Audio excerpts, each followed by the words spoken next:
if you want the gift to be a surprise, or don't you? Is that kind of how you would maybe think about whether to go in together?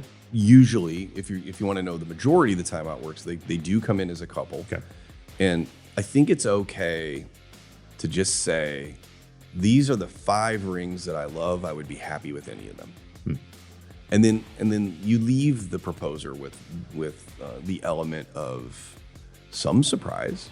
Don't know which one it's going to be. Don't know what day you're going to get it. Yeah. But that initial visit, I think most people buying an engagement ring, their number one fear is they don't want to buy a design that the other person hates. You know, if somebody doesn't love a marquee diamond surrounded in baguettes and that's what you got them, then that's what their big fear is. So getting on the same page and knowing, hey, I want channel set round diamonds down the side with an oval center or a round diamond in the center.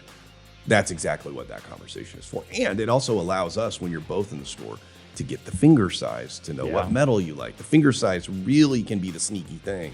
That's hard to get. Oh yeah, the ring size coasters. So we'll get the ring size of coasters from way back. We used to do those. We used to put those around town. That's a blast from the past. Thanks for putting that out.